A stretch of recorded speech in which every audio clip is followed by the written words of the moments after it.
Nach der wilden Überfahrt hatten wir nur eins im Kopf: Ausruhen. Doch Port Sawyer hatte andere Pläne. Statt Entspannung hieß es Ankerwacht rund um die Uhr. So malerisch die Bucht auch ist, der ständig peitschende Wind hat uns keine Ruhe gelassen. Überall im Ankerfeld sind Boote gerutscht. Die Anspannung war greifbar. Uns war klar, wir müssen hier schleunigst wieder weg.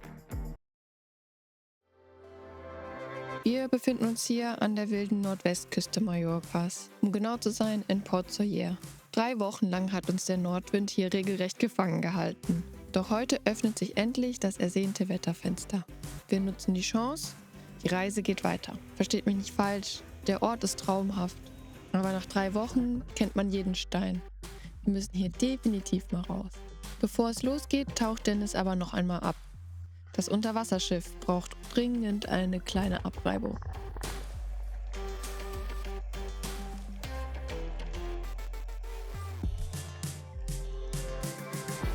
Der Bewuchs lässt sich zum Glück noch leicht mit einem Schwamm wegwischen. Nur die Opferanode sieht nicht mehr ganz so frisch aus. Die müssen wir bald mal tauschen.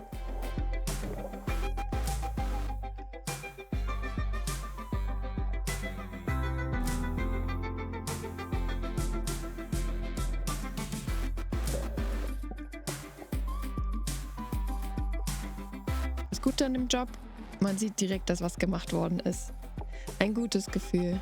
Doch im Wasser wird einem trotz der Temperaturen schnell kalt. Noch nicht mal einer ganzen Stunde muss Dennis auch schon wieder raus.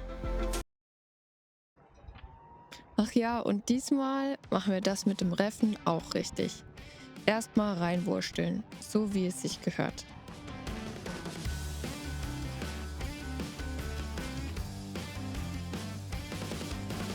Show 'em how we do, how we do, how we do it like that. Yeah, we got the moves, and we're throwing it back. Yeah, here we go. We're gonna let 'em know. Yeah, here we go. We're dancing in the full moonlight, take a bite out of life. Supersonic people, go wherever we go. Supersonic people.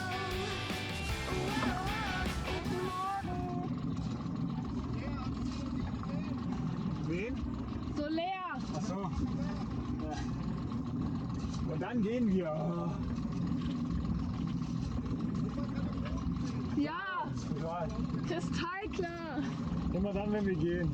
Aber man soll gehen, wenn es am schönsten ist. Heute ist guter Wind. Bis später. Glitter and stardust, nobody stop us. Glitter and stardust. Strawberry chocolate, we're honey rockers. Strawberry chocolate. We're supersonic. Und der Wind meint es heute gut mit uns. Er weht konstant und angenehm. Kaum Welle, keine fiesen Böen, so macht Segeln Spaß.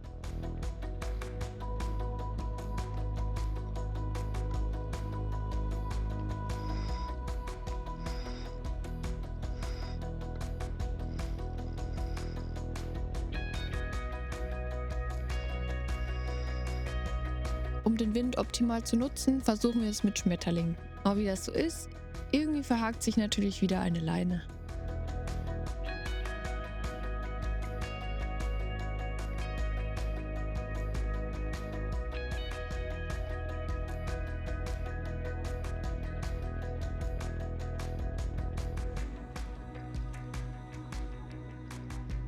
Also alles auf Anfang, zweiter Versuch.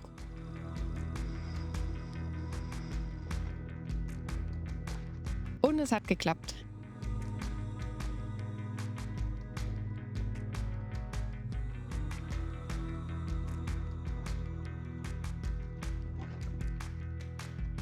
Ein paar kleine Wackler zwischendurch, aber das war's dann auch schon wieder mit der Aufregung.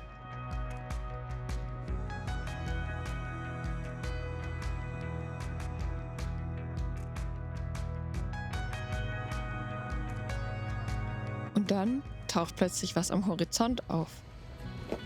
Attila, er hat seinen Spinnaker gesetzt. Ein wahnsinnig schöner Anblick, wie er sich da aufbläht. Da verzeihen wir ihm glatt, dass er uns so mühelos überholt.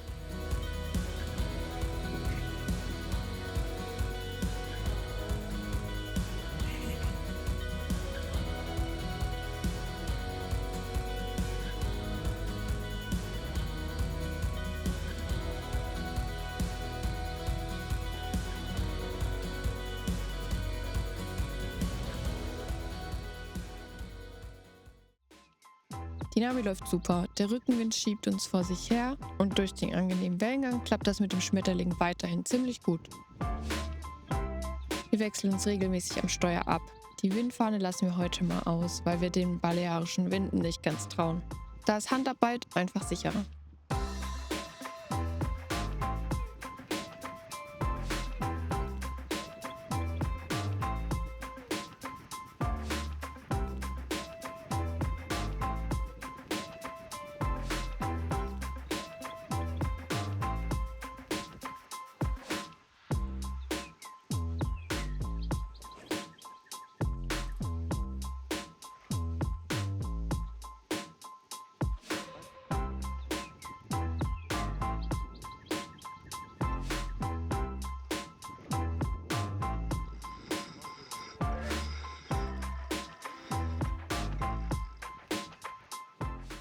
Nach 3 Stunden Segeln ist erstmal ein süßes Stückchen angesagt.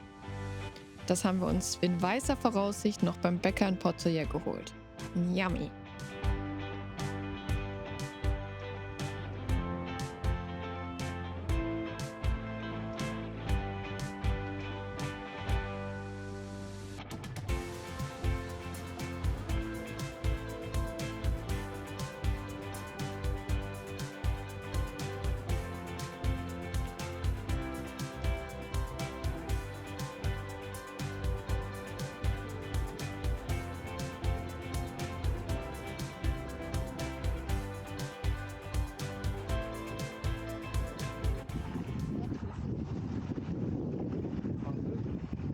Snacks ist das Wichtigste.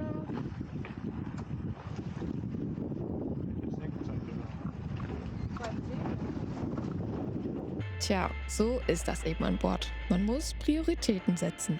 Und Süßes steht ganz oben auf der Liste. Für die letzten 2 Meilen müssen wir dann doch den Motor anwerfen. Hier vorne wirkt die Küste wie eine Windturbine, die uns den Wind genau von vorne entgegenpeitscht.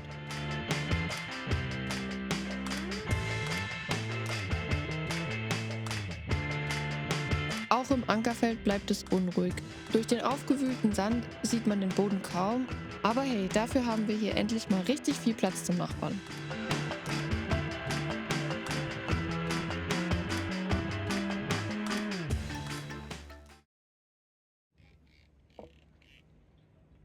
Zum Abend hin legt sich der Wind zum Glück etwas.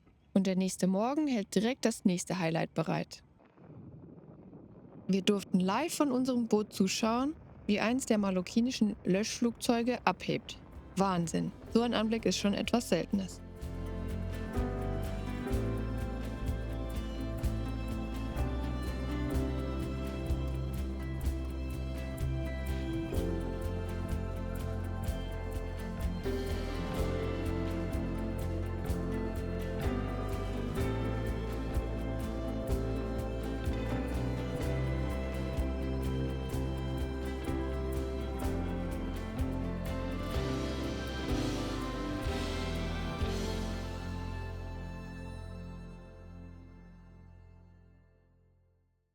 Ist schon eine Woche her, seitdem ich hier das letzte Mal aufgenommen habe.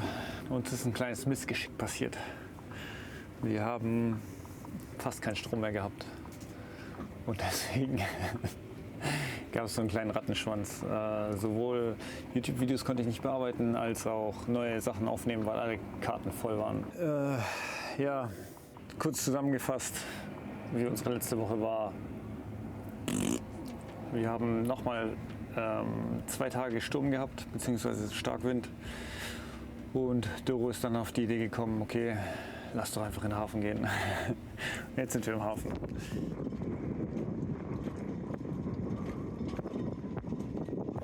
Im Hafen haben wir uns aber kaum ausruhen können, weil da haben wir natürlich versucht, die Situation auszunutzen. Das heißt, Wasser aufgefüllt, Boot geputzt, die Batterien mal komplett aufgeladen, geschaut, was überhaupt Sache ist.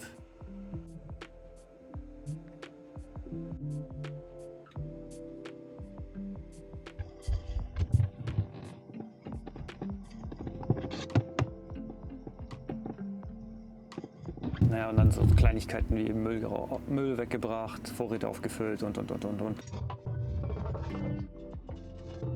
Ja, wir sind noch so ein bisschen gerade in der Down-Phase, weil so Force Fourier waren wir noch so Sardinien, wir kommen auf jeden Fall.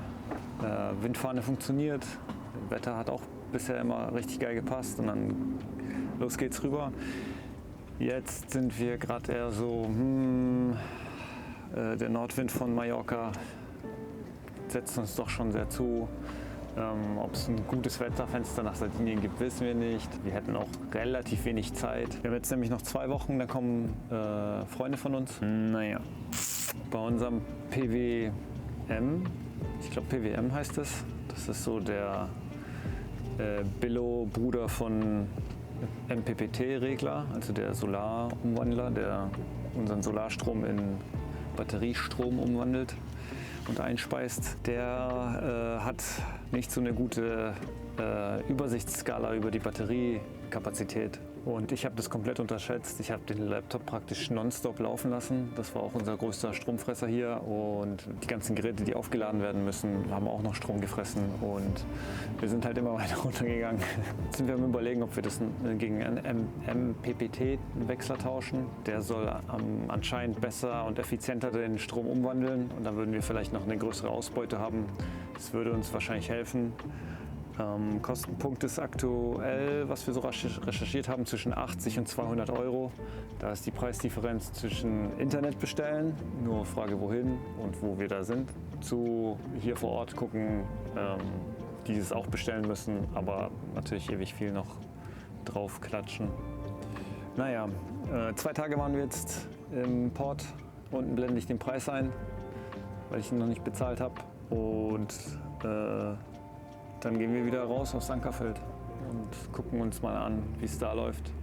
Und treffen auch wieder Attila, der uns sehnlichst vermisst, wir ihn aber auch.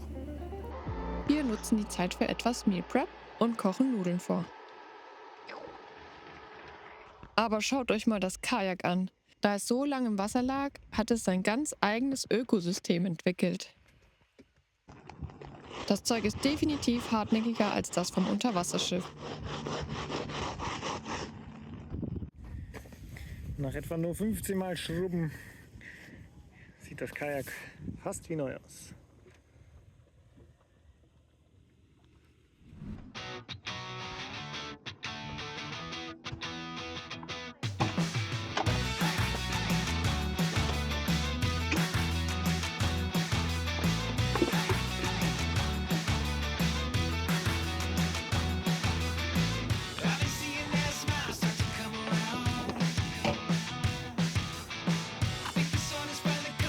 Teure Teile aus Denia.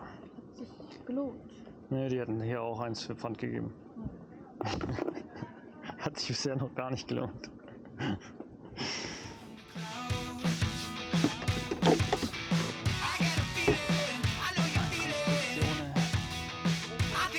Something good. I think we're onto something good. Don't let it get away. This could be everything. You know I gotta say, I think we're onto something good.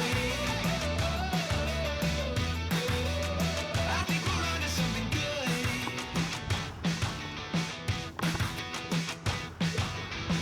There's just something about the way you look at Okay, me now. It's like we found a way to climb when we're coming down. I love da this passt. feeling, I know you feel it. I think we're onto something good. Super. I think we're Hin zu See.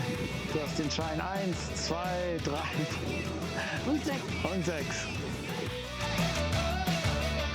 you know I gotta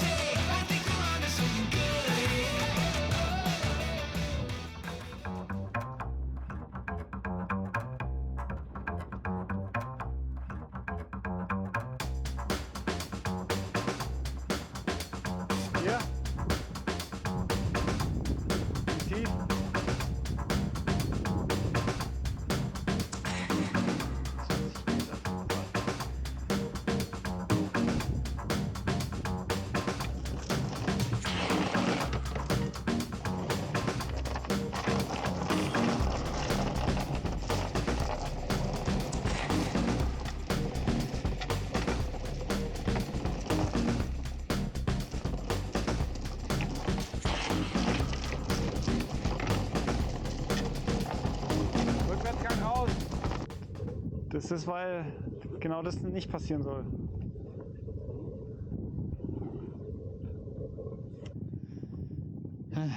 Hier ist der Untergrund so gaga. Okay, Motor aus.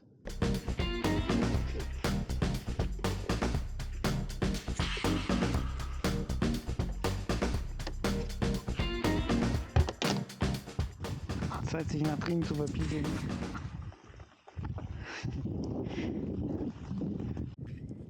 Die Bucht hat irgendwie anscheinend etwas YouTube-haftes.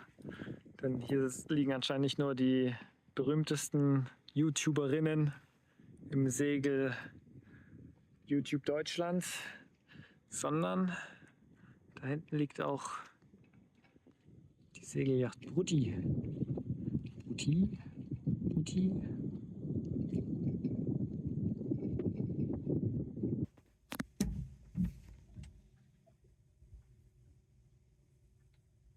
So, wir möchten weiter. Hier ist es uns viel zu bumpy. Wir rasen genau die Boote so an uns vorbei, dass alles dreht, es schaukelt, wackelt und die ganze Zeit nur rummacht. Es ist echt unangenehm.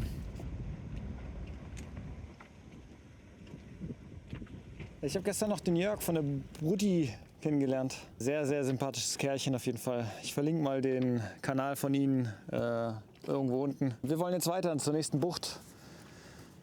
13 Seemeilen, sowas rum, 10.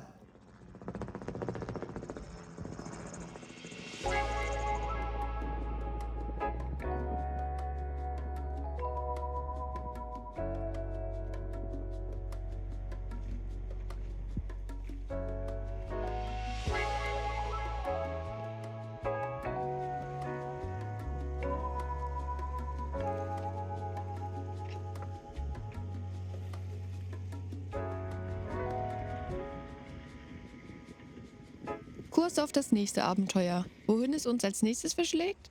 Das erfahrt ihr in der nächsten Folge.